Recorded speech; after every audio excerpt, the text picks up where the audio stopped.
ये इतना बढ़िया टॉपिक है आपका महाद्वीपीय विस्थापन सिद्धांत वाला topic.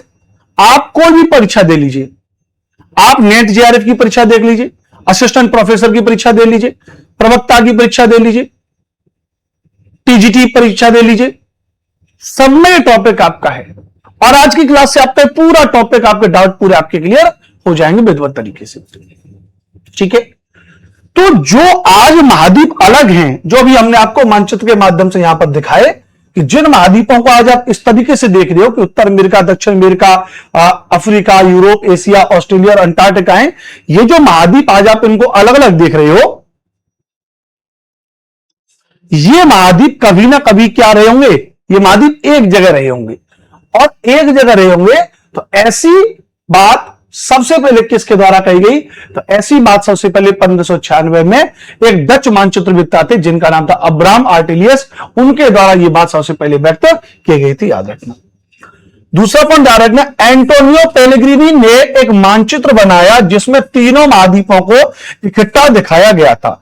Antonio Pellegrini made a map in which all three continents were shown together. तो सबसे पहले यूरोप और अफ्रीका और अमेरिका को एक साथ जुड़े होने की संभावना, पॉसिबिलिटी के बारे में किसके द्वारा बताया गया, तो सबसे पहले बताया गया डच मानचित्रवेत्ता अब्राहम आर्टिलियस के द्वारा बताया गया।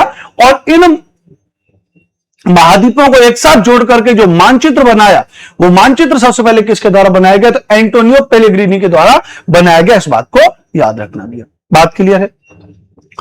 महाद्वीपीय विस्थापन सिद्धांत का विचार 1620 में फ्रांसिस बेकन के द्वारा भी किया गया।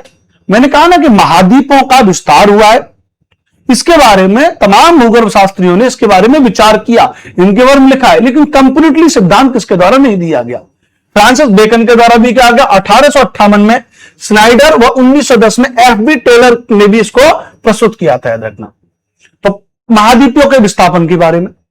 लेकिन प्रोफेसर अल्फ्रेड वेगनर ने 1912 में महाद्वीपीय विस्थापन सिद्धांत को प्रमाणित किया, जो जर्मनी के एक जलवायुवेत्ता थे, मौसमविद थे। बड़ी इंटरेस्टिंग बात तो यही है जो मैंने आपको बताई कि भूगर्भ शास्त्र का इतना महत्वपूर्ण सिद्धांत है महाद्वीपीय विस्थापन सिद्धांत, जो आधार है उस सिद्धांत को दे कौन रहा है, जो एक जलवायुवेत्ता है, जो एक क्लाइमेटोलॉजिस्ट है, वो इस बात को सिद्धांत को दे रहा है। तो आखिरकार ऐसा क्यों, तो हमने आपको बताया कि अल्फ्रेड वेगनर को इस सिद्धांत से कोई मतलब नहीं था, वो तो अपने जलवायु अध्ययन के बारे में बात कर रहे थे कि भाई दुनिया में जलवायु किस तरीके से है। जो मैंने भी आपको बताया, उन्होंने देखा कि भैया साइबेरिया वाले क्षेत्र में कोयले के निक्षेप पाए जा रहे हैं, जबकि वहां की जलवायु तो शीत जलवायु है और कोयले के बनने के लिए उष्ण जलवायु होनी चाहिए, टॉरिड क्लाइमेट होना चाहिए। प्रायद्वीप भारत, ब्राजील वाले क्षेत्र में, दक्षिण अफ्रीका वाले क्षेत्र में हिमानीकरण के साक्ष्य पाए जा रहे हैं, जबकि हिमानीकरण के एविडेंस के लिए शीत जलवायु होनी चाहिए, जबकि यहां की जलवायु कैसी है, उष्ण जलवायु है। अंटार्कटिका वाले क्षेत्र में कोयले के निक्षेप इनको प्राप्त हुए, जबकि वहां की जलवायु शीत जलवायु है, कोयले के बनने के लिए उष्ण जलवायु है। इसका मतलब इन सब चीजों के बाद वेगनर दो चीजों पर पहुंच गए कि भैया या तो जलवायु कटिबंधों में परिवर्तन हुआ है या स्थल भागों में परिवर्तन हुआ है। और इन सभी चीजों पर जब वेगनर ने अध्ययन किया तो उन्होंने पाया कि भाई भूमंडल पर पाए जाने वाले जलवायु संबंधी विभेदों की व्याख्या एवं स्पष्टीकरण करना वेगनर का मुख्य उद्देश्य था। मैंने आपको बताया भाई सिद्धांत का मुख्य उद्देश्य क्या था, Wegener's main objective was to explain and clarify the climate differences found on the globe. इस पूरी पृथ्वी पर जो जलवायु से संबंधित जो विभेद है उनको अध्ययन कर रहे थे वो, लेकिन बीच में उनको मिल गई सारी चीजें, तो समझने की कोशिश करना। वेगनर के सामने मूलभूत समस्या थी कि जलवायु संबंधी परिवर्तन, वो इस चीज को सॉल्व कर रहे थे। The basic problem before Wegener's was climate change. For Wegener क्या थी भैया, क्लाइमेट चेंज था। भूमंडल पर अनेक क्षेत्रों में ऐसे प्रमाण मिलते हैं जिनके आधार पर यह ज्ञात होता है कि एक ही स्थान पर जलवायु में समय समय पर अनेक परिवर्तन हुए हैं। जैसे अंटार्कटिका महाद्वीप पर कोयले का पाया जाना यह प्रमाणित करता है कि कभी वहां पर उष्णार्द्र जलवायु रही होगी, जबकि वर्तमान समय में वहां पर हिमावरण पाया जाता है, वहां की शीत जलवायु है। There is evidence in many areas on the globe on the basis of which it is known as that climate of one place has changed from time to time. The presence of coal on the Antarctica continent proves that there must have been a warm and humid climate there at one time. किसी समय पे वहां की जलवायु उष्णाद्र या गर्म जलवायु चल रही होगी. Whereas at present there is an ice cover there. अभी वहां की कैसी भी है, कोल्ड क्लाइमेट है, वहां का शीत जलवायु है. तो ऐसा क्यों, ऐसा क्यों सोच रहे वैगनर. इसी प्रकार प्रायद्वीप भारत जो पेनिसुलर इंडिया है, सिमिलरली हिमावरण के कुछ चिन्ह गोलार्ध के रूप में पाए जाते हैं. कहां पर पाए जाते हैं भी, हमारे हिमावरण के जो साक्ष्य पाए गए वो प्रायद्वीप भारत वाले क्षेत्र में पाए गए, वो दक्षिण अमेरिका के ब्राजील वाले क्षेत्र में पाए गए, अफ्रीका आदि में भी पाए गए, जो कार्बोनिफेरस हिमानीकरण के लक्षण यहां पर प्राप्त हुए.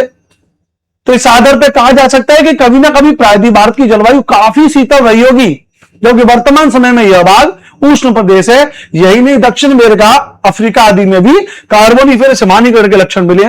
Similarly some sign of ice cover are found in the form of boulders on peninsula India. On this basis, it can be said that once the climate of peninsular India must have been quite cold, whereas at present this part is a hot region. Not only this, sign of carboniferous glaciation are also found in South America, Brazil, Africa etc. इन क्षेत्रों में भी पाए जाते हैं. अब वहां पे ठंडी जलवायु के स्थान पाए गए हैं और वहां पे गर्म, तो एक दूसरे का अपोजिट है, एक दूसरे के अपोजिट है. तो इन्हीं सब चीजों को लेकर के वैगनर महोदय इन विभेदों को दो रूपों में स्पष्ट किया. वैगनर महोदय ने क्या किया भैया, वैगनर महोदय ने इनको दो रूपों में स्पष्ट किया, जो दो रूप मैंने भी आपको बताया. कि नंबर एक, यदि स्थल भाग एक जगह पर स्थिर रहे तो जलवायु कटिबंधों का क्रमशः स्थानांतरण हुआ होगा. If the land mass remain stable at one place, then the climatic zone would have gradually shifted.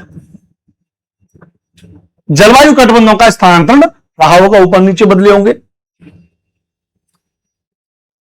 जिस कारण कभी शीत, कभी उष्ण तथा शुष्क एवं कभी उष्णार्द्र जलवायु का विस्तार हुआ होगा. परंतु ऐसे स्थानांतरण के प्रत्यक्ष प्रमाण नहीं मिलते हैं. To which sometime cold, sometime hot and dry and sometimes hot humid climate would have spread, but there is no direct evidence of such shifting. इस प्रकार के स्थानांतरण के कोई प्रमाण नहीं मिले हैं. कोई ऐसा प्रमाण नहीं मिला है कि जलवायु कटबंधों का स्थानांतरण हुआ होगा. इन चीजों के बारे में ऐसा नहीं प्राप्त हुआ है. तो एक तो ये हो गया जो मैंने आपको बताया कि दो चीजों पे पहुंच गए कि भैया या तो जलवायु कटबंधों में परिवर्तन हुआ होगा या फिर स्थल भागों का स्थानांतरण हुआ होगा. तो जलवायु कटबंध तो अपनी जगह पे फिक्स है, जलवायु कटबंधों का कोई भी स्थानांतरण नहीं हुआ है, इस बात को नहीं हुआ है. लेकिन जब दूसरे चीज के बारे में पहुंचे तो उन्होंने कहा कि यदि जलवायु कटबंध स्थिर रहे तो स्थल भागों का स्थानांतरण हुआ होगा और इसके साक्ष्य प्राप्त हुए. If the climatic zone had remained stable, there is evidence that land masses would have shifted. स्थल भागों का क्या हुआ होगा, स्थानांतरण हुआ होगा. बात समझ में आ रही है आपकी. तो स्थल भागों का स्थानांतरण हुआ होगा, इस चीज के प्रमाण वैगनर महोदय को मिले. जब इसके प्रमाण वैगनर महोदय को मिले तो फिर वैगनर महोदय ने इसके आगे का अध्ययन किया और सिद्धांत के बारे में बताया. बताइए कोई दिक्कत यहां तक, ये बात क्लियर है.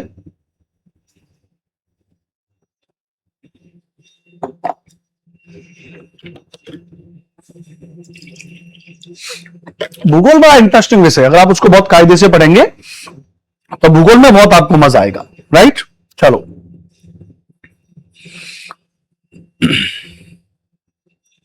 आगे चलते हैं. तो वैगनर महोदय ने स्थल के स्थायित्व को पूर्णतया अस्वीकार किया है. Mister Wagner has completely rejected the stability of land and believe in its transfer और ड्रिफ्ट. उन्होंने इसकी स्टेबिलिटी को लेकर के क्या कर दिया, इस कॉन्सेप्ट को रिजेक्ट कर दिया कि स्थल का स्थायित्व रहा होगा, स्थल भाग एक जगह पे स्थिर रहे हो. इस बात को उन्होंने क्या कर दिया, खंडन कर दिया इस बात का. बल्कि उनके ड्रिफ्ट यानी प्रभाव में उन्होंने विश्वास किया कि भैया उनका प्रभाव हुआ है. इस प्रकार वैगनर ने जलवायु संबंधी विभेदों को समझाने के लिए एवं महासागरों की तली तथा महाद्वीपों की स्थिरता की संकल्पना को गलत प्रमाणित करने के लिए इस सिद्धांत का प्रतिपादन किया। वो तो महाद्वीपों की स्थिरता के सिद्धांत को गलत कह रहे हैं कि भाई महाद्वीपों का जो स्थिरता है, उनकी जो उनकी स्टेबिलिटी है वो रिजेक्टेड है, बल्कि उनमें ड्रिफ्ट हुआ है, बल्कि उनमें क्या हुआ है, बल्कि उनमें प्रभाव हुआ है। क्या हुआ? उनमें प्रभाव हुआ है। अब प्रभाव हुआ है और आज इस तरीके से महाद्वीप देखने को मिल रहे हैं, तो उनके बारे में क्या पूरी कहानी है उसको लेकर के हम लोग यहां पे समझेंगे कि कैसे उत्तर अमेरिका, दक्षिण अमेरिका, यूरोप और अफ्रीका, एशिया, ऑस्ट्रेलिया और अंटार्कटिका ये किस तरीके से अलग अलग हुए, इसके बारे में बात करनी है। समझते हैं यहां पे पूरी कहानी को। वैगनर ने पूर्व जलवायु शास्त्र, पूर्व वनस्पति शास्त्र, वैगनर ने पूर्व जलवायु शास्त्र, अपना जो उनका खुद का अपना अनुभव था, भूशास्त्र, भूगर्भ शास्त्र के प्रमाणों के आधार पर यह माना कि कार्बोनिफेरस युग, जिसको कार्बोनिफेरस या कार्बोनिफेरस युग में समस्त स्थल भाग एक स्थल भाग के रूप में जुड़े हुए थे और उन्होंने इसे पेंजिया नाम दिया। Wegener based on evidence from palaeoclimatology, palaeontology, geology, believe that during the Carboniferous period all land masses were connected as a single land mass which he held Pangea।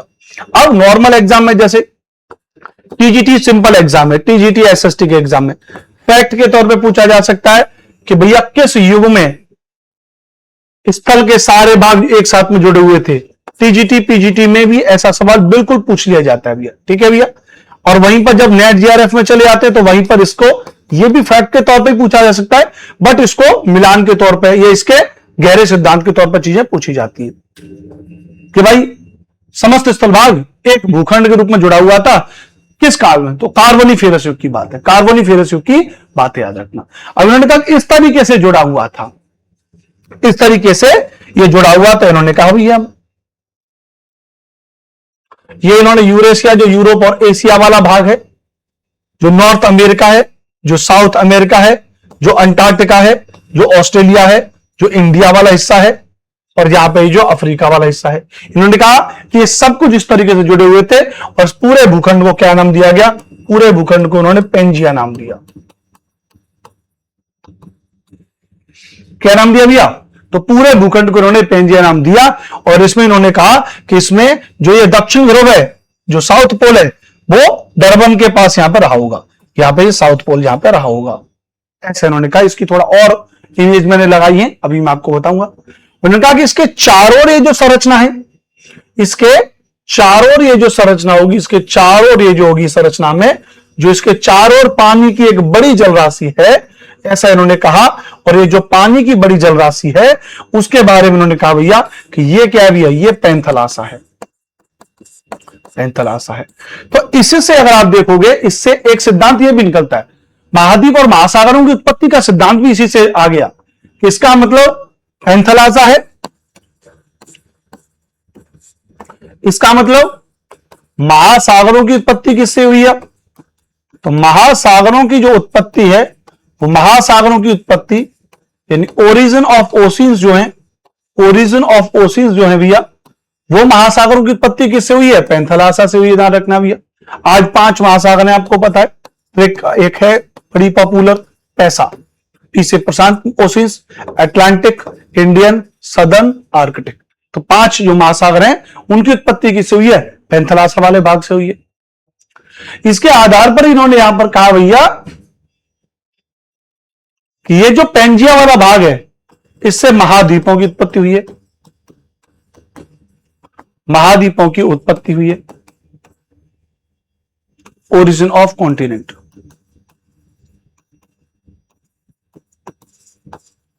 यहां से महाद्वीपों की उत्पत्ति हुई है।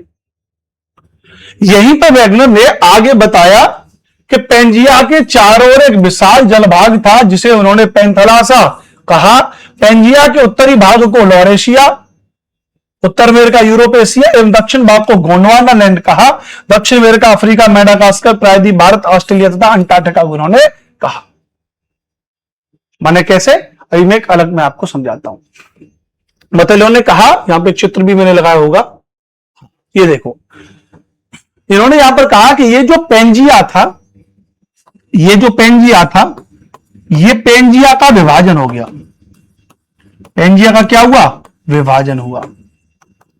अब पेंजिया का विभाजन हुआ तो पेंजिया का विभाजन दो भागों में हो गया। नंबर एक इसको कहा गया लॉरेशिया और नंबर इसको कहा गया भैया गोंडवाना लैंड। क्या कहा गया, गोंडवाना लैंड। लॉरेशिया वाला भाग किधर चला गया, नॉर्थ की तरफ चला गया। गोंडवाना लैंड वाला भाग किधर चला गया, साउथ की तरफ चला गया। ये दोनों हो गए। इनके बीच में एक बृहद सागरीय संरचना बन गई जिसको टेथिस भूसन्नति कहते हैं। आप सरल भाषा में लिख लीजिए, टेथिस सागर लिख लीजिए, मैं बाद में आपको समझाऊंगा। टेथिस सी, तो यहां पर क्या बन गया, टेथिस सी बन गया। और ये जो पैंथलासा वाला जल था, ये जो पैंथलासा वाला जल था वो किसमें समा गया, टेथिस भूसन्नति में समा गया। और टेथिस भूसन्नति में समा गया और लॉरेशिया वाला भाग चला गया उत्तर की तरफ और गोंडवाना लैंड वाला भाग चला गया भैया दक्षिण की तरफ चला गया। बताओ ठीक है, यहां पे कोई दिक्कत।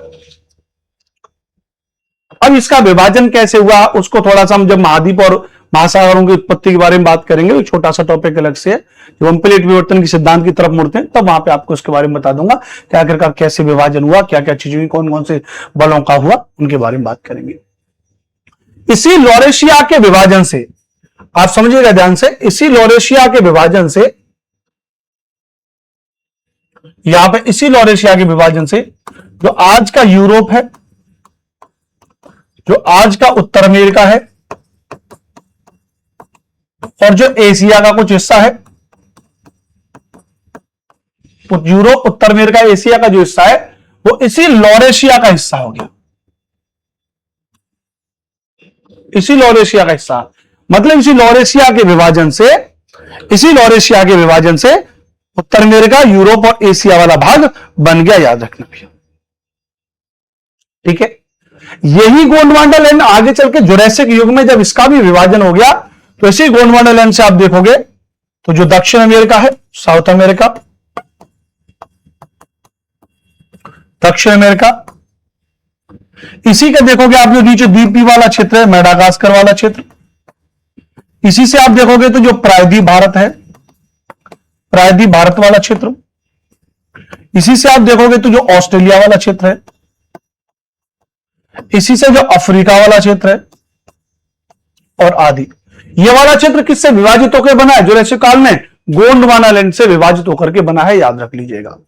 किससे बना है, गोंडवाना लैंड से विभाजित हुआ है।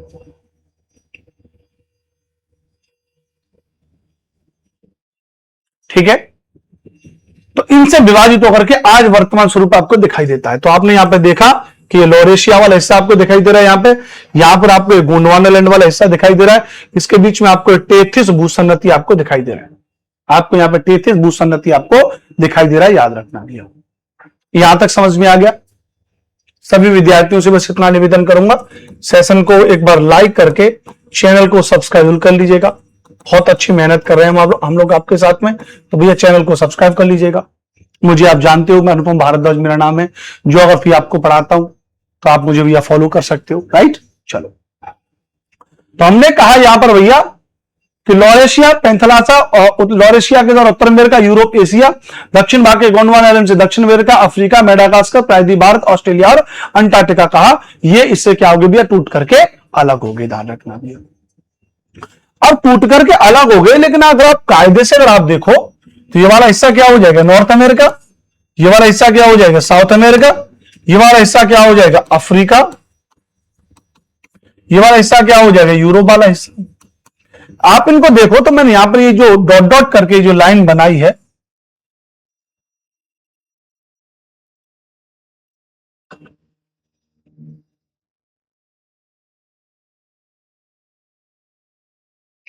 ये जो लाइन मैंने बनाई है, अगर आप इनको ऐसे आपस में क्लब कर दो, यानी ये जो दक्षिण अमेरिका का जो उभार वाला जो क्षेत्र है, इसको अगर आप यहां पे गिनी की खाड़ी वाले हिस्से में अगर आप जोड़ दो, ये काल्पनिक रूप से उन्होंने तुलना की, अब ऐसे तो नहीं कि उठा करके ऐसे जोड़ दो कंप्यूटर एआई टेक्नोलॉजी के द्वारा और इसकी आकृति के आधार पर जो उन्होंने विश्लेषण किया, तो ये लगभग क्या बैठेगा, फिट बैठेगा, क्योंकि इसी से लगो के बना है।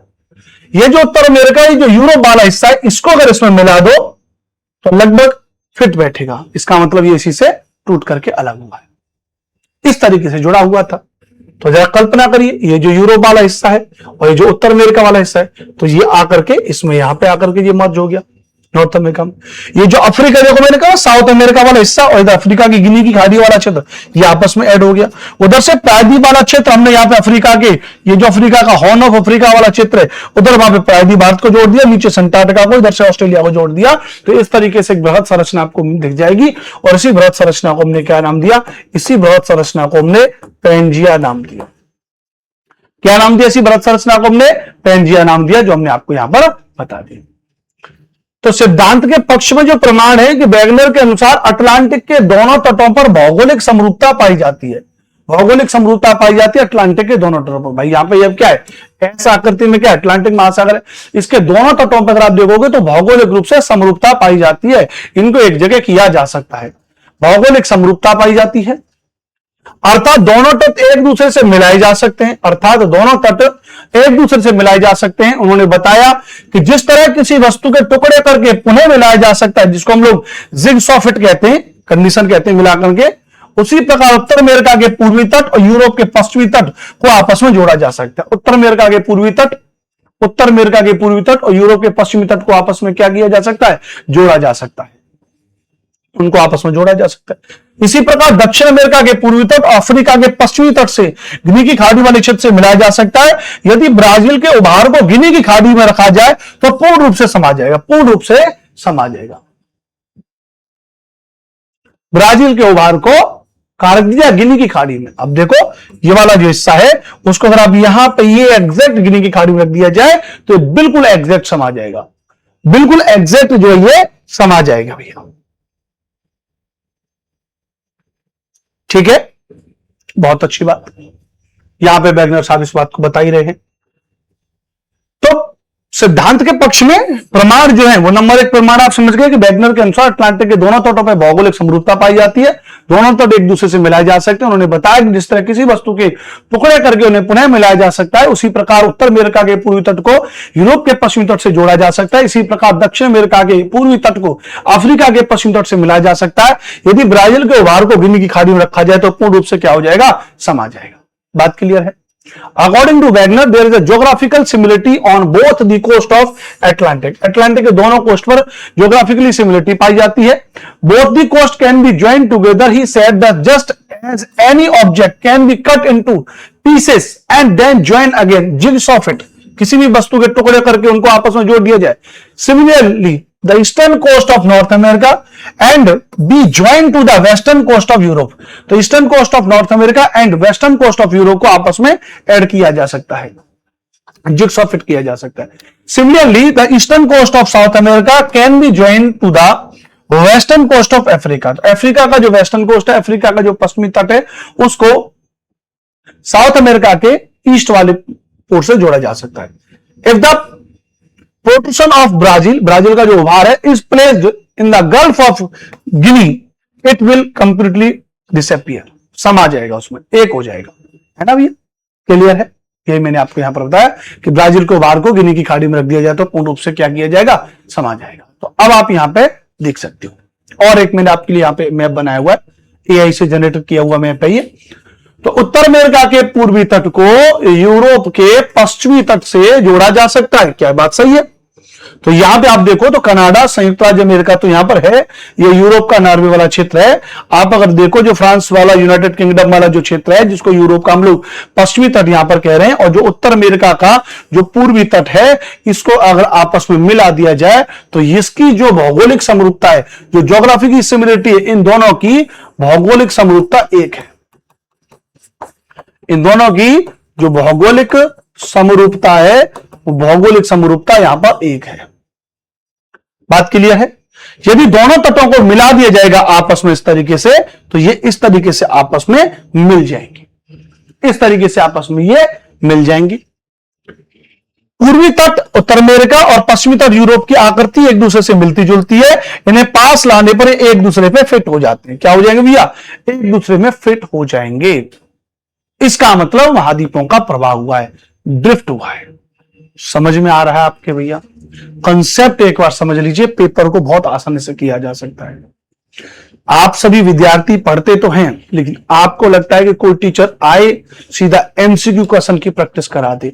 एमसीक्यू क्वेश्चन की जो प्रैक्टिस टीचर यूट्यूब पे कराते ना, बिना थ्योरी पढ़ाए हुए, वो मेरी समझ से बाहर है। एमसीक्यू प्रश्न की प्रैक्टिस तो आप कर सकते हो, मार्केट से 200, 400, 500 रुपए की कोई पिछले साल के पेपरों की प्रैक्टिस सेट वाली किताब ले आओ, जिसमें उत्तर दे रखे होते हैं, आप आराम से टिक कर सकते हो। लेकिन वो किताबें आपको कॉन्सेप्ट नहीं सिखा सकती, वो किताबें आपके दिमाग में थ्योरी नहीं बिठा सकती। उन थ्योरी को पढ़ाने के लिए हमारे जैसे टीचर होते हैं। लेकिन आजकल यूट्यूब पर बिल्कुल उल्टा है, प्रश्नों की प्रैक्टिस कराई जा रही। मैं यूट्यूब पे बहुत कम प्रैक्टिस कराता हूं, एप्लीकेशन पे मैं कोर्सेज लॉन्च करता हूं, भाई आप पे आओ थ्योरी पढ़ लो सारी चीजें। लेकिन यूट्यूब पर भी मैं मोस्टली थ्योरी पढ़ाने की कोशिश करता हूं। जब थ्योरी में यूट्यूब पर पढ़ा दिया हूं,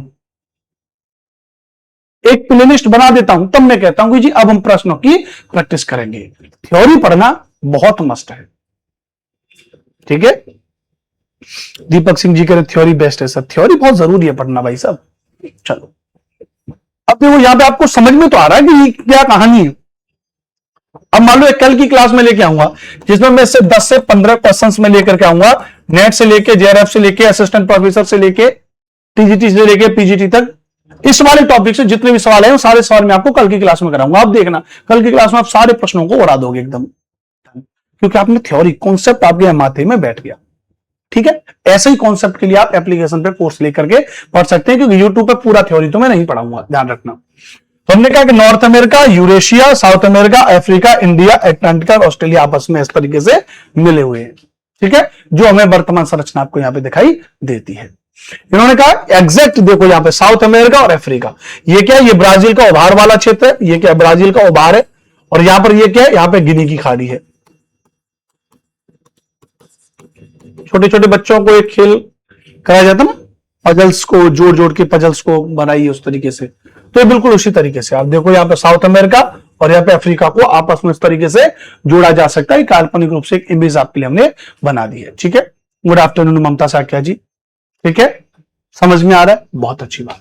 आप यहाँ पे दक्षिण अमेरिका और अफ्रीका को और देख सकते हो, साउथ अमेरिका एंड अफ्रीका को इस तरीके से जोड़ा जा सकता है, लगभग एग्जैक्ट कंडीशन हो जाएगी इनकी। अब केवल ऐसा ही नहीं है कि भौगोलिक समरूपता ही समान है, तो केवल इसी आधार पर हम कह दें कि नहीं जी उत्तर दक्षिण अमेरिका और अफ्रीका एक ही भूखंड थे। और भी बहुत सारी चीजें हैं जिनको लेकर के वैगनर ने यहां पर बताया, ठीक है। जैसे वैगनर ने बताया, यहां पर ध्यान रखना, मैं बताऊंगा। नंबर 2 एक कंडीशन तो मैंने आपको बता दिया, मैंने आपको नंबर 1 कंडीशन क्या बताई सिद्धांत के पक्ष में। तो सिद्धांत के पक्ष में उन्होंने कहा कि वैगनर के अनुसार अटलांटिक के दोनों तटों पर भौगोलिक समरूपता पाई जाती है, अर्थात दोनों तट एक दूसरे से मिलाए जा सकते हैं। उन्होंने बताया कि जिस तरह किसी वस्तु के टुकड़े करके उन्हें पुनः मिलाया जा सकता है, उसी प्रकार उत्तर अमेरिका के पूर्वी तट को यूरोप के पश्चिमी तट से जोड़ा जा सकता है। इसी प्रकार दक्षिण अमेरिका के पूर्वी तट को अफ्रीका के पश्चिमी तट से मिलाया जा सकता है। यदि ब्राजील को उभार को गिनी की खाड़ी में रखा जाए तो पूर्ण रूप से समा जाएगा। पूर्ण रूप से क्या किया जाएगा? समा जाएगा। दूसरा जो उन्होंने पक्ष में प्रमाण दिया वो दिया भूगर्भिक प्रमाणों के आधार पर, on the basis of geological evidence. Wagner ने बताया कि अटलांटिक के दोनों तटों के, अटलांटिक के दोनों तटों के, यानी यूरोप का वेस्ट कोस्ट और नॉर्थ अमेरिका का ईस्ट कोस्ट के दोनों तटों के कैलिडोनियन तथा हर्सिनियन पर्वत क्रमों में समानता पाई जाती है। वहां पर जो पर्वत हैं उनमें क्या पाई जाती है भैया? वहां पर उनमें समानता पाई जाती है। बात क्लियर है? बात समझ में आ रही है? तो कैलिडोनियन तथा हर्सिनियन पर्वतों में समानता पाई जाती है, याद रखना, ठीक है। ममता ये ज्योग्राफी की क्लास है, PGT, TGT, net, JRF level का कंटेंट है, तो इसको तो वैसे ही यूट्यूब पे कम विद्यार्थी देखते हैं, राइट। चलो ठीक है, आगे बात करेंगे। तो हमने क्या कहा? अब एक तो भौगोलिक समरूपता होगी, ज्योग्राफिकल सिमिलरिटी होगी। दूसरा है भैया इनमें जो Caledonian and Hercynian mountain range है उनमें भी समानता है।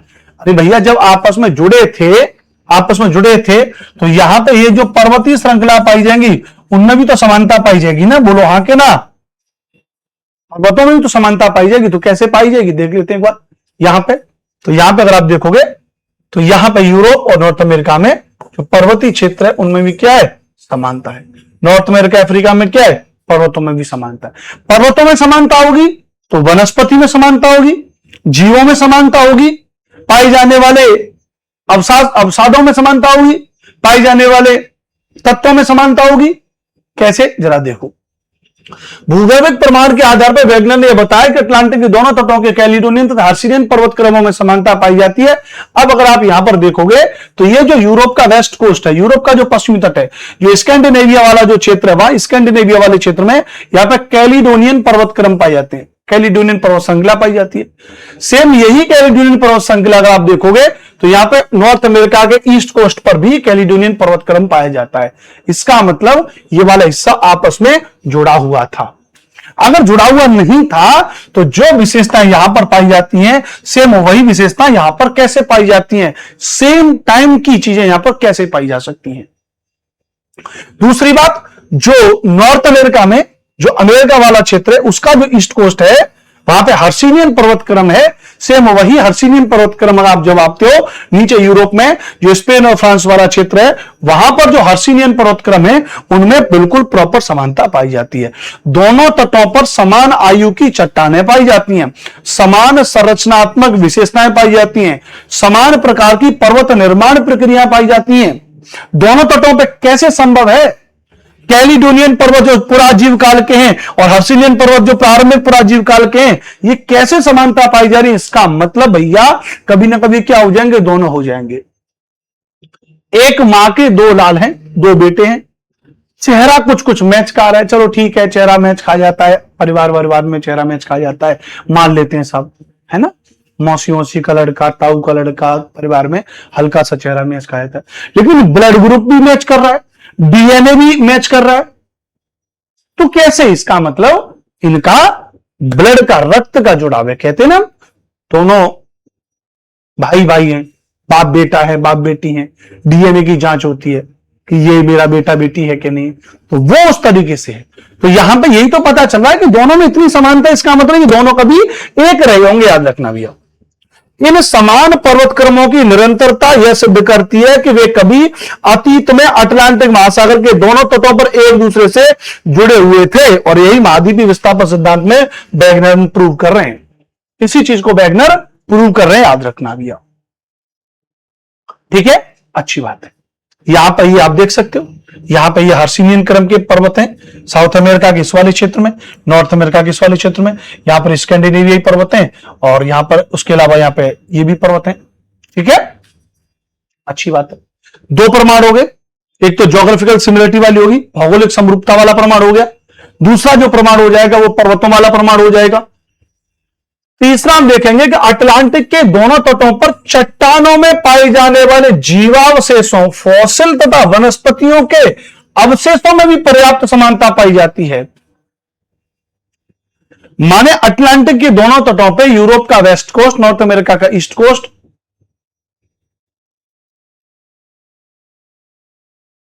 अफ्रीका का वेस्ट कोस्ट, साउथ अमेरिका का ईस्ट कोस्ट, यहां पर जो वनस्पतियां उनमें भी समानता पाई जा रही है। तो कैसे, जीवों में भी समानता पाई जाती है। जो पुराने उन जीवों के अवशेष मिले वो अवशेष इधर भी मिल रहे हैं, अवशेष उधर भी मिल रहे हैं। तो वैसे, और जबकि आज की दूरी तो हजारों किलोमीटर है, तो कोई जीव इतना फलांग के तो चला नहीं गया होगा, तैर के तो चला नहीं गया होगा, नाव से तो चला नहीं गया होगा, चौपर फ्लाइट से तो बैठ के चला नहीं गया होगा।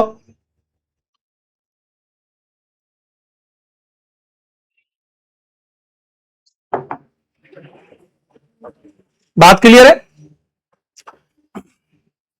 अफ्रीका का जो कांगो बेसिन है, याद रखना भैया, वहां पे अफ्रीका के कांगो बेसिन में गोंडवाना कालीन चट्टानें पाई गई हैं, गोंडवाना कालीन चट्टानें पाई गई हैं। सेम वही गोंडवाना कालीन चट्टानें ब्राजील वाले क्षेत्र में पाई गई हैं, ब्राजील वाले क्षेत्र में पाई गई हैं, समझ रहे भैया। क्रेटेशियस काल की, इयोसीन काल की जो चट्टानें हैं, अवशेष हैं, वो गिनी की खाड़ी वाले क्षेत्र में पाए गए हैं। जो गिनी की खाड़ी है वह गिनी की खाड़ी वाले क्षेत्र में पाई गई। सेम चीजें ब्राजील वाले क्षेत्र में पाई गई हैं। याद रखें, जो अफ्रीका का अंगोला वाला जो क्षेत्र है वहां पे प्राचीन ग्रेनाइट के अवशेष पाए गए हैं। सेम वही प्राचीन ग्रेनाइट जो है ब्राजील के उभार वाले क्षेत्र में पाए गए हैं। यहां पे आप देखोगे तो सेम ये संरचना यहां पर पाई गई है। अफ्रीका का जो कालाहारी मरुस्थल है वहां पर पूर्व सिलूरियन काल की चट्टानें पाई गई हैं, अवशेष पाए गए हैं। सेम वही पूर्व सिलूरियन काल की जो साउथ अमेरिका का जो ईस्ट कोस्ट है, जो अर्जेंटीना वाला क्षेत्र है, वहां पर पाई गई हैं। बात समझ में आ रही है? तो ये सारी चीजें यहां पर समानता पाई गई। तो इसके आधार पर पता चला कि जो चीज इस काल मिल रही है, जो चीज इसमें मिल रही है, इसका मतलब चीजों में बहुत ज्यादा समानता है, ध्यान रखना भैया। ठीक है, और समझिए अटलांटिक, ये मैंने एआई से इमेज आपके लिए बनाई है ना, चैट जीपीटी से। अटलांटिक के दोनों तटों पर चट्टानों में पाए जाने वाले जीवावशेषों तथा वनस्पतियों के अवशेषों में पर्याप्त समानता है। कैसे पर्याप्त समानता है? बीच में हजारों किलोमीटर की दूरी है। अफ्रीका में प्राचीन शंकुधारी एक पादप पाया था। शंकुधारी मतलब इस तरीके शंकु के आकार का एक प्रजाति, एक वनस्पति पाई जाती है, इसका नाम है कॉर्डाइट्रस। क्या नाम है? कॉर्डाइट्रस। कॉर्डाइट्रस, कॉर्डाइट्रस। सेम अफ्रीका में जो पाए जाने वाला जो कॉर्डाइट्रस है, सेम वही नॉर्थ अमेरिका के वेस्ट कोस्ट में पाया जाता कॉर्डाइट्रस, प्राचीन शंकुधारी पादप। तो प्राचीन जो शंकुधारी पादप है, ये जो प्राचीन शंकुधारी पादप है कॉर्डाइट्रस, ये कहां पर पाया जा रहा है? तो ये आप देखोगे तो ये यहां पे उत्तर अमेरिका के वेस्ट कोस्ट में ना, ईस्ट कोस्ट में पाया जा रहा है। अब उत्तर अमेरिका के वेस्ट कोस्ट में ये पाया जा रहा है। सेम आप देखोगे तो यहां पे आप देखोगे तो अफ्रीका के भी इसी सेम कोस्ट में, अफ्रीका के भी वेस्ट कोस्ट में कॉर्डाइट्रस प्राचीन शंकुधारी पादप पाया जा रहा है। इसका मतलब सिमिलरिटी रही, ये आपस में जुड़े रहे होंगे तभी तो वनस्पति हो गई, वरना जो पौधा यहां पर पाया जा रहा है हजारों किलोमीटर दूर कैसे पाया जाएगा? बोलिए, अफ्रीका में काले लोग रहते हैं, अमेरिका में गोरे लोग रहते हैं, तो आज अफ्रीका में काले लोग कैसे, अमेरिका में काली चमड़ी के लोग क्यों हैं? क्योंकि कभी ना कभी अफ्रीका से गुलाम बनाकर के लोगों को अमेरिका लाया गया, और वो जो गुलाम बनाकर के लोग लाए गए वो वहीं पर आकर के बस गए, और वहीं बस गए तो उनकी पीढ़ी दर पीढ़ी जो संतानें पैदा हुई वो वहीं पर अमेरिका के आकर के रह गए। बात समझ में आ रही है? जिनको अफ्रीकन अमेरिकन कहते हैं, तो वो काली चमड़ी के लोग वहां पर रह रहे हैं।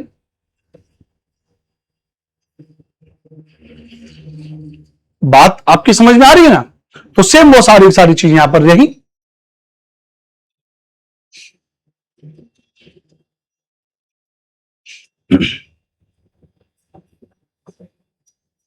दूसरी बात, एक ध्यान रखना, एक स्थलीय सरीसृप है मगरमच्छ के जैसा, जिसको हम कहते हैं लिस्ट्रोसोरस। ध्यान रखना भैया, लिस्ट्रोसोरस। ये जो लिस्ट्रोसोरस है ये उत्तर अमेरिका के पूर्वी तट पर ही पाया जाता है। सेम यही लिस्ट्रोसोरस स्थलीय सरीसृप जो है वो अफ्रीका के भी वेस्ट कोस्ट में पाया जाता है। एक ग्लोसॉफ्ट्रेसिस बीज रहित पादप होता है, ग्लोसॉफ्ट्रेस। सेम वही ग्लोसॉफ्ट्रेस बीज रहित पादप उत्तर अमेरिका के इस वाले में पाया जाता है। मेसोसोरस मीठे पानी का सरीसृप है। मेसोसोरस नाम ध्यान रखना, कई बार पेपर में पूछा गया, इंपोर्टेंट है, इनके नाम याद करने पड़ेंगे।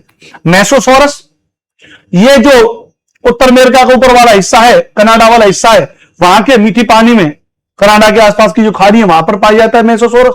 सेम यही मेसोसोरस स्कैंडिनेविया वाला जो क्षेत्र है, वहां पर जो मीठे पानी का जो स्रोत है, वही मेसोसोरस, वही मीठे पानी का सरीसृप है, वो भी वहां पाया जाता है। उसके मतलब अवशेष पाए गए हैं।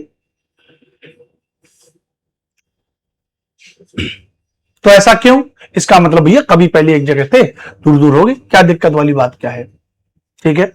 साइनोथेस स्थलीय सरीसृप है, तो सेम यही साइनोथेसिस स्थलीय सरीसृप भी यहां पर पाया जाता है।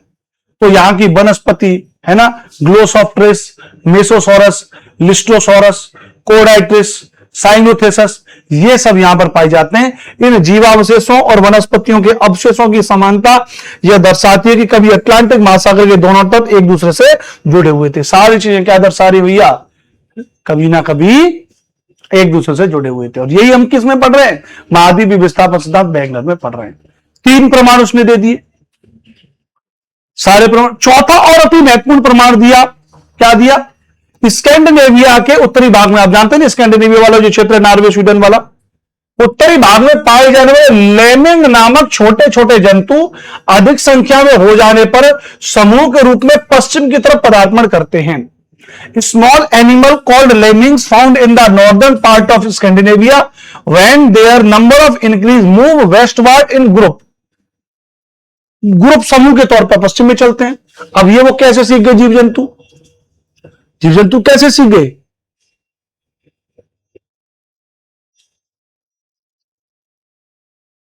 एक, उनके पूर्वजों के समय से व्यवस्था चली आ रही है।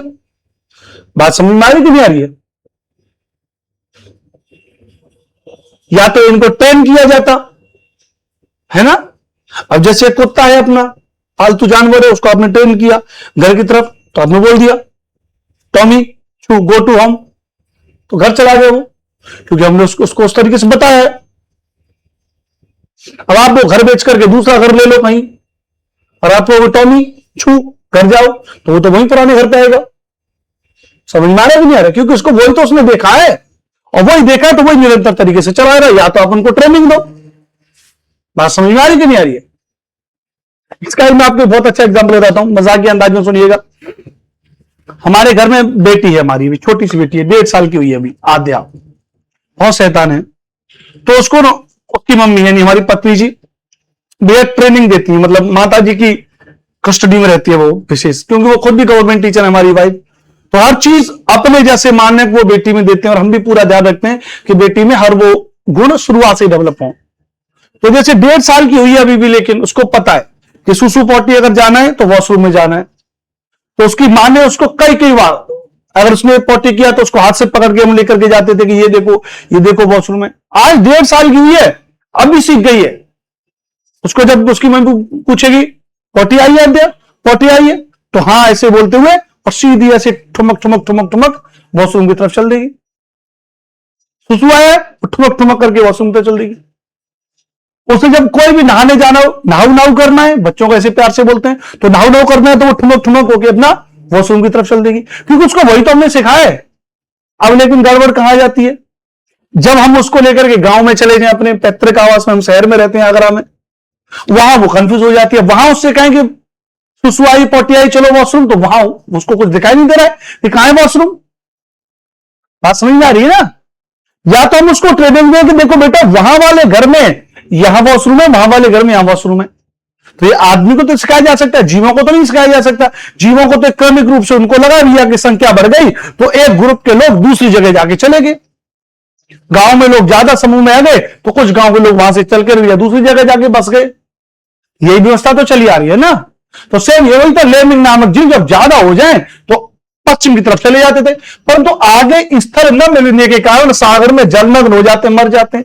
इससे प्रमाणित होता है कि अतीत काल में जब स्थल भाग एक में मिले थे तो ये जंतु पश्चिम की तरफ जाया करते थे, परंतु वर्तमान समय में प्रवाह के कारण ये स्थल भाग पश्चिम की तरफ चले गए। किंतु उन जंतुओं का स्वभाव अब भी मौजूद है, उन जंतुओं में आज भी ये चीजें देखी जाती हैं। But due to lack of land ahead they submerge in the sea, सागर में गिर जाते हैं। This prove that is the past when land parts were found in the one place these animal used to move toward the west, but in the present time due to the current these land parts have moved towards the west, but the nature of those animal is still present। उनमें उन जंतुओं का स्वभाव आज भी उनमें मौजूद है। उन जंतुओं में वो स्वभाव क्या है भैया, आज भी उन जंतुओं में वो स्वभाव वहां पर मौजूद है। आप यहां पर एक चित्र के माध्यम से देख सकते हैं। अच्छा, यहां पर पहले मैंने स्कैंडिनेविया के बारे में बता दिया कि स्कैंडिनेविया भी शब्द था ना, स्कैंडिनेविया के उत्तर में पाए जाते हैं। तो आपको पता होना चाहिए स्कैंडिनेविया क्या है, जो यूरोप का नॉर्वे, स्वीडन, फिनलैंड और डेनमार्क वाला जो क्षेत्र है उसको हम लोग स्कैंडिनेविया क्षेत्र कहते हैं। इसके उत्तर में लेमिंग जीव पाए जाते हैं। ठीक है, चलो तो ये वो लेमिंग लीजिए, नॉर्वे लेमिंग में है ना। अब ये जो चूहे जैसी प्रजाति मान लीजिए एक प्रकार की, अब ये जब ज्यादा मात्रा में हो जाते हैं तो पश्चिम की तरफ जाते हैं। अब पश्चिम की तरफ जाते रहे लेकिन आगे तो इस तरह ही नहीं, तो ये क्या हो रहा है भैया, ये सागर में जाकर के गिर जा रहे हैं, सागर में जाकर गिर जा रहे हैं। तो जीवों का स्वभाव तो अतीत काल बना है,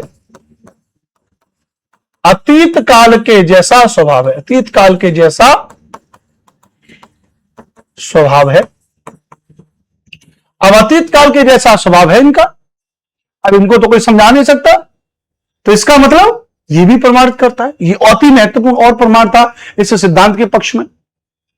स्कैंडिनेविया के उत्तरी भाग में पाए जाने वाले लेमिंग नामक छोटे छोटे जंतु अधिक संख्या हो जाने पर समूह के रूप में पश्चिम की तरफ पदार्पण करते हैं, परंतु आगे स्थल में लेकर सागर में जलमग्न हो जाते हैं। यहां लेमिंग अधिक संख्या में पाए जाते हैं स्कैंडिनेविया के उत्तर में, स्कैंडिनेविया का जो उत्तर भाग है यहां पे। अब ये जब अधिक संख्या में हो जाएंगे तो पहले तो ये भैया पश्चिम, पहले तो क्या होते थे भैया, पहले तो पश्चिम की ओर समूह के रूप में पदार्पण करते थे, लेकिन अब आगे स्थल लंबे लेके ये लेमिंग सागर में जलमग्न हो जाते हैं। क्या बढ़िया इमेज देखो मैंने बनाई है एआई से, है ना, समझ रहे हो। लेमिंग क्या है, ये छोटे छोटे कृंतक जंतु होते हैं, अधिक संख्या में हो जाने पर ये समूह में यात्रा करते हैं। इनके इस व्यवहार को लेमिंग मार्च कहा जाता है। आगे रास्ता न मिलने पर ये सागर में कूद जाते हैं और जलमग्न हो जाते हैं। क्या हो जाते हैं, जलमग्न हो जाते हैं। तो लेमिंग मार्च को इनको कहा जाता है, मर जाते हैं बेचारे, प्रकृति का है व्यवस्था। यह घटना वेगनर के महाद्वीपीय विस्थापन सिद्धांत के समर्थन में क्यों महत्वपूर्ण है, इससे प्रमाण मिलता है कि अतीत में स्कैंडिनेविया और ग्रीनलैंड के आगे पश्चिमी स्थल रहा होगा। वर्तमान में वहां सागर है, परंतु पूर्व काल में स्थल होने के कारण लेमिंग उस पर चल करके पश्चिम की ओर जाते थे। यह इस बात का संकेत है कि महाद्वीप पहले जुड़े हुए थे और बाद में अलग हो गए।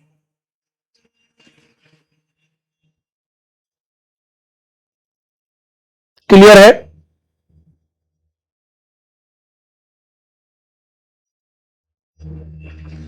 बताइए।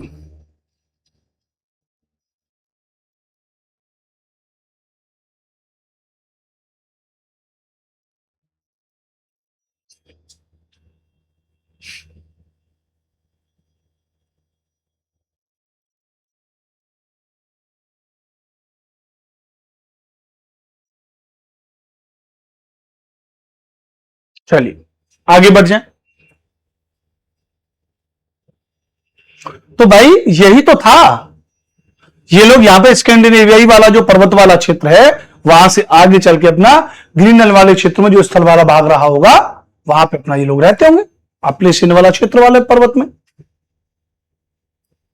ठीक है ना। तो ये जो यहां पे जो अपलेशियन पर्वत वाला क्षेत्र था और यहां पे जो स्कैंडिनेविया वाला क्षेत्र था, ये कभी ना कभी एक दूसरे से जुड़े रहे होंगे। ये और पुष्टि करता है कि भाई ये सब रहा होगा।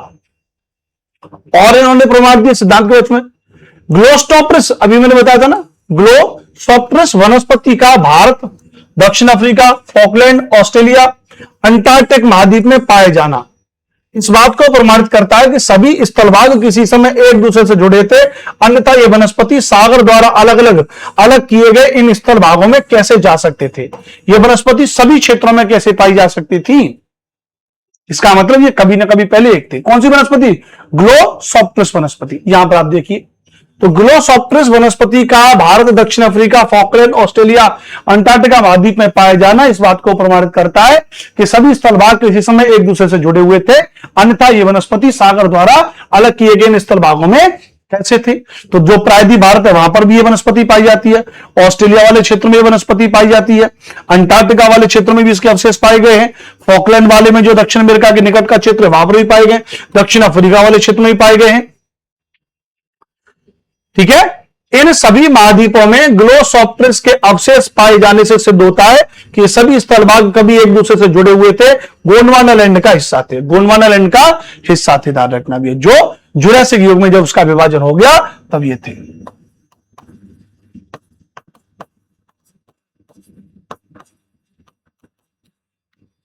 ठीक है भैया, अच्छी बात है। ग्लोसोप्रिस क्या है, यह एक विलुप्त बीज रहित पादप है जो मुख्यतः ट्राइसिक काल में पाया जाता था। ठीक है, ग्लोसोप्रिस, मैंने भी वो वाला चित्र भी बताया था ना आपको, कहां गया, ये देखो ग्लोसोप्रिस, ग्लोसोप्रिस बीज रहित पादप, यहां पर भी बताया था ना। तो ये वही वाली कहानी ग्लोसोप्रिस, मैंने यहां पे इसको अलग तरीके से और दिखा दिया ग्लोसोप्रिस। यानी ये जो ग्लोसोप्रिस है, यदि ये स्तर भाग पहले से ही सागर द्वारा अलग होते तो ग्लोसोप्रिस जैसी स्थल वनस्पति इन दूर दूर के महाद्वीपों तक नहीं पहुंच पाती, क्योंकि हजारों किलोमीटर का अंतर है। इसका मतलब कभी न कभी आपस में जुड़े रहे होंगे इस तरीके से। लगभग 25 करोड़ वर्ष पूर्व की स्थिति गोंडवाना की ऐसी रही होगी जहां पर ये ग्लोसोप्टेरिस जो एक भैया वनस्पति इस तरीके से पाई जाती रही होगी। एक भूखंड में ये पाई जाती रही होगी। Africa, South America, India, Antarctica, Australia. यहां पे fossils of the fern Glossopteris found in all of the southern continent so that they were once joint. ये कभी ना कभी ज्वाइंट रहे होंगे, यहां पे इस तरीके से पाई गई है। Fossil remains of the fresh water reptile Mesosaurus, मैंने बताया था मेसोसोरस की यहां पे ये समानता पाई गई होगी। साउथ अमेरिका के वेस्ट कोस्ट, यूरोप का ईस्ट कोस्ट, अफ्रीका का ईस्ट कोस्ट, वहां पे पाए गए होंगे। Fossil remains of Cynognathus Triassic land reptile approximate 3 metre long, एक 3 मीटर लंबा था। ये यहां पर इस तरीके से दोनों जगह इसके अवशेष पाए गए। इसका मतलब हिस्सा कभी ना कभी जुड़ा रहा होगा। Fossil evidence of the Triassic land reptiles Lystrosaurus, अभी मैंने बताया था ना, ये भी यहां पे अंटार्कटिका, भारत और अफ्रीका वाले क्षेत्र में यहां पर इसके अवशेष पाए गए। इसका मतलब ये सारी चीजें एक तरफ की ओर संकेत करती हैं कि ये जो भूखंड है ये पहले क्या रहे होंगे भैया, एक जगह आपस में जुड़े रहे होंगे। एक जगह आपस में क्या रहे होंगे भैया, जुड़े रहे होंगे। ये सारे के सारे भूखंड इस तरफ की तरफ बात करते हैं। तो आज ये जो अलग अलग है वो पहले एक हुआ करते थे। परिवर्तन प्रकृति का नियम है। इसके अलावा और नंबर 6 टिलाइट, जो अवसादी चट्टानों जो हिमानी निक्षेपण से बनती है, टिलाइट चट्टान है। चट्टानों का Bharat, Africa, Falkland, Madagascar, Antarctica, Australia में पाए जाना। मेसोसोरस नामक रेंगने वाले जीव के अवशेष दक्षिण अफ्रीका और ब्राजील में पाए जाना। ये सारी चीजें यहां पर इसके लिए प्रमाणित करती है जो मैंने आपको यहां पर बता दी। बात क्लियर हुई है? तो कार्बोनिफेरस युग के हिमानीकरण से भी एक स्थलभाग का होना प्रमाणित होता है, क्योंकि इस हिमानीकरण का प्रभाव ब्राजील, फॉकलैंड द्वीप, दक्षिण अफ्रीका, प्रायद्वीप भारत, ऑस्ट्रेलिया में दिखाई पड़ता है। यह तभी संभव हो सकता है जब सभी स्थलभाग कभी एक रहे और दक्षिण ध्रुव डरवन के पास रहा हो। दक्षिण ध्रुव क्या रहा हो, डरवन के पास रहा हो, ध्यान रखना।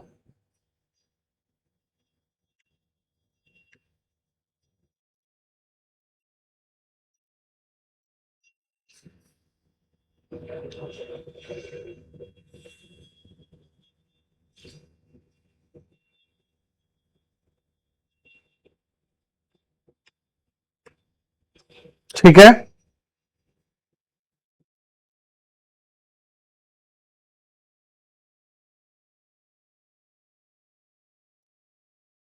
चलिए आगे बढ़ जाते हैं।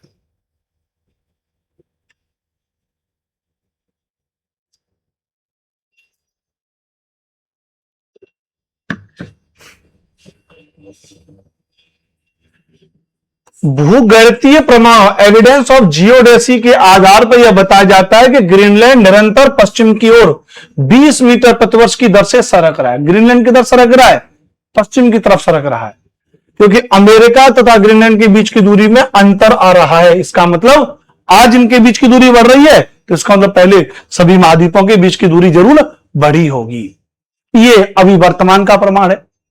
On the basis of evidence of geodesy, it is said that Greenland is constantly moving towards the west at the rate of 20 meters per year because the distance between America and Greenland is changing, बदल रही है। ये वर्तमान का प्रमाण रहा, ये वर्तमान का प्रमाण रहा, जिसके आधार पर इन चीजों को कह सकते हैं।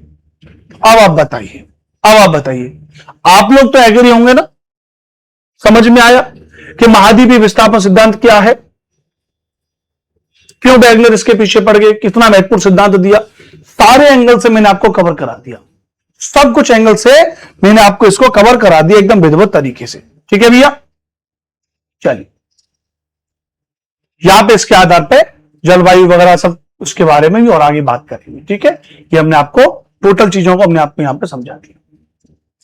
अब प्रवाह संबंधी जो बल है,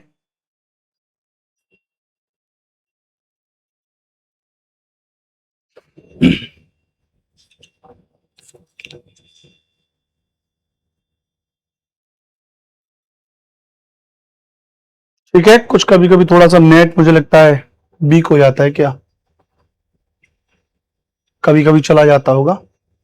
आज छुट्टी का दिन है ना, तो लगता है सर्वर पे कुछ जोर रहता होगा। ऐप वाले बच्चों को दिखाई दे रहा है ना?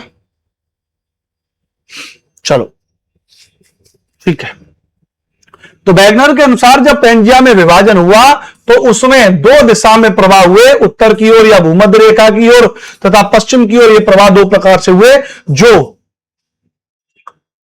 ये प्रवाह दो प्रकार के बलों द्वारा संभव हुए जो इस प्रकार हैं। तो कई प्रकार के बल लगे जिसके कारण ये काम हुआ।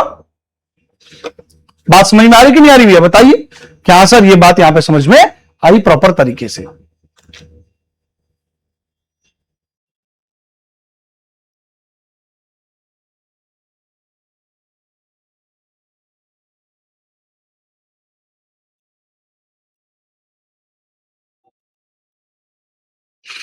ठीक है,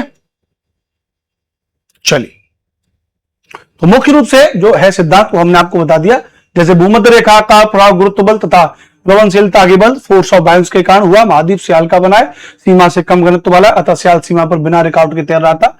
ये जो टॉपिक है आपका, ये आपका जब मैं महाद्वीप और महासागरों की उत्पत्ति के बाद जब प्लेट विवर्तन के सिद्धांत पढ़ाऊंगा तब उसमें उसके बारे में आपको बता देंगे कि भाई कैसे कैसे क्या क्या चीजें बनी। ठीक है, चलो। ये पूरी पीडीएफ आपको फ्री में मैं आपको दे दूंगा। ठीक है, ओके, बहुत बहुत धन्यवाद, थैंक यू। पूरा टॉपिक मैंने आपको पढ़ा दिया, बस उसमें ये बता कि भाई आखिरकार पेंजिया का विभाजन क्यों हुआ। तो पेंजिया भाई पेंथलासा के ऊपर तैर रहा था, गुरुत्वीय बल लगा, पृथ्वी का अपना गुरुत्वीय बल लगा। न्यूटन साहब ने भी कहा था कि भी दो पिंडों के बीच आपस में बल लगता है। फिर क्योंकि वो जल में तैर रहा था तो ज्वारीय बल लगा, तो इस तरीके से उसका विभाजन हो गया। पेंजिया जो है कि गोंडवाना और अंगारलन में बदल गया और इस तरीके से चीजें हो गई। ठीक है, चलो। तो अब हम एक अगली क्लास और करेंगे जिसमें इसके आगे के बारे में चीजों को पढ़ लेंगे, और कल अगर समय रहा हमारे पास में तो हम कुछ चीजों को और इसके कुछ क्वेश्चन वगैरह भी आपको करा देंगे। ठीक है।